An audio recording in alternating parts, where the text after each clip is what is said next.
if they win their next 3, then that's where it comes in, right?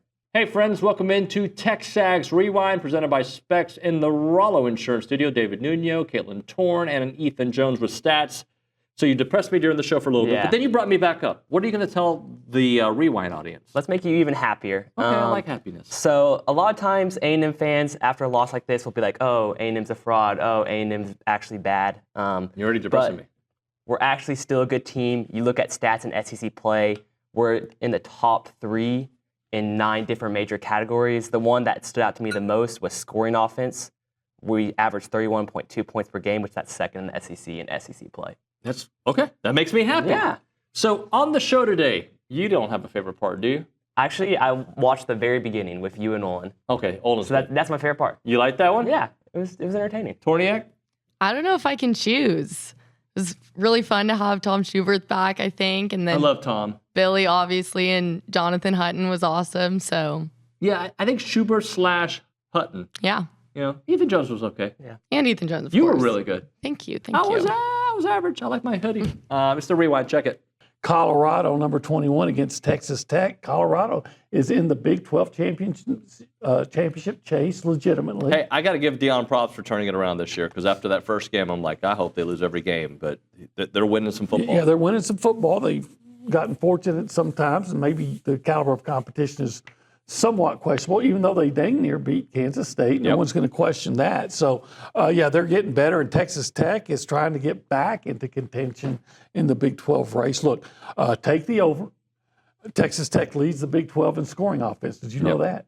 I did not know. Yeah, they're the highest scoring team in the Big 12. Of course, they're also one of the league's worst defenses against the pass, and Colorado leads the Big 12 in passing. So if you like touchdowns, you're probably going to see a lot of them in that game. Yep. Let's move on to Georgia. Oh, gosh, this is going to be a tough game to pick on Friday. Number 2, Georgia at number 16, Ole Miss. I'm struggling with that one myself because I feel like Ole Miss has fixed a lot of their issues. Yeah.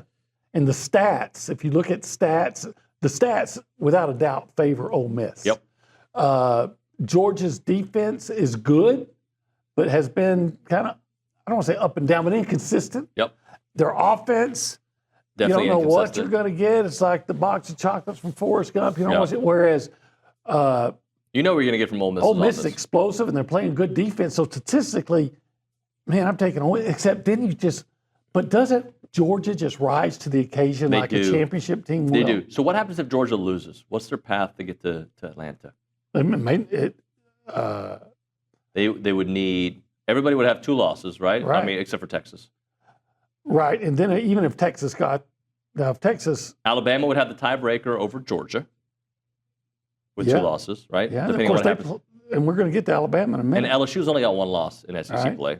A&M's got 1 loss in SEC play. Texas Got 1 loss. So Tennessee, who will be playing Georgia pretty soon. So there's still a lot of things to go on. But that's a big game, Georgia. Oh, if Ole Miss loses, they're eliminated. That's right. They are. Because they have 2 losses already. Let's do the biggest game. And I think I was talking to Billy about this, but there's a part of me that wants to see LSU win because of what, it would just make A&M's win matter more. But at the same time, it doesn't matter. A&M's got to win their game. So who cares what these teams do? And unfortunately, in Columbia, South Carolina, there was certainly a momentum shift. 2, actually. One where A&M took it, and then South Carolina took it back. Yeah, I couldn't have said it better. Yeah, I think that the past 2 weeks have been a lot of ups and then some pretty significant downs. This team's facing a lot of adversity, and they're going to be facing a lot of adversity coming towards the end of the season. But still feeling optimistic about some things. Obviously, some things happened in that game. The loss of Le'Veon Moss that are big shifts in momentum, especially in what this team's been doing successfully. So I'm feeling hopeful. I'm still trying to feel hopeful for the running game for this season, and I'm still feeling optimistic and feeling good about moving forward.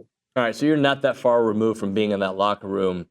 Mm-hmm. As a fan, I feel like these losses linger more than as an athlete when you're in the locker room. Like, yeah, you think about it, but it's onto the work. Is that kind of how the mindset will be across the street? Yeah, it has to be. you can't ever be caught up in the rearview mirror. I mean, you got to keep things on your mind as you're going through the season and learn from your mistakes. But you can't ever stay focused on a game that's in the past. I think that's one thing that we used to always talk about on Sundays is whenever you get up there, this is the only day that we're going to reflect on last week's game. This is the only time that we're going to think about it. After this, we're going to focus on making improvements in where we saw some of our faults and preparing for the next team moving forward. You don't have time to look backwards and worry about what's happened in the past. And Coach Elko does a great job of that. And I know that he's hammering the guys now say, hey, you know what? That's done with. That's over. They have time now to make some adjustments and, fix some things that maybe they saw in that game. So I fully expect, and I've been a part of Coach Elko doing this, I fully expect him to get them fired up, to get them rolling in the right direction moving forward for the rest of the season. Max, people hate what ifs on radio, especially after a loss. Like, dude, we don't like if Scooby gets that sack, if this happens. People hate that. But I want to go down this path. Let's just say instead of an interception, which, by the way, you can't take it away, it happened. Instead of that interception with 14 minutes left, they kick a field goal or score a touchdown. I don't think that game is going to be 44-27, right? I think that I'm not saying A&M wins that game, but having the ability to cut it to a field goal or a touchdown away from tying would just and by the way, it was there. It was there to be had. I think the game plays out, and I'm not putting all the blame on Marcel. He shouldn't have had that interception, no doubt, but I thought Marcel played very well. All right, let's get into the CFP rankings that came out yesterday. A&M coming in at number 14, which doesn't mean anything at this point. I mean, it means something because if you win, you're going to move up. But it doesn't mean anything at this point. So do what Elko said on Monday, win these next 3 games. Yeah, and if they win their next 3, then that's where it comes in, right? You're at 14. You got to start looking like, if you win your next 3, what happens? If they win their next 4, they're in the playoff. Yep. If they win their next 3 and lose to a Georgia or Texas or LSU or whoever, what does it mean? And it's too early to tell. But that's where that 14, as opposed to, forget, if they'd beat South Carolina, I don't know where they would have been ranked. I think they would have been ranked, hell, I don't know. They might have been ranked like 5th. They might have been right above Texas in there or right below them, right above a one-loss Penn State, like a one-loss A&M. So, but they're at 14, which I think is fair.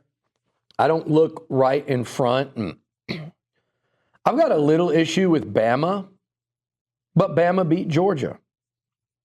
But Bama lost to Vandy, and Bama lost to who's their other? They beat Georgia. They lost to Vandy, and they lost to Tennessee. It's wild to me to see Tennessee that far up there, but again, that's where A&M should and would have been had they beat South Carolina. So I'm not complaining. I don't see much there that bothers me.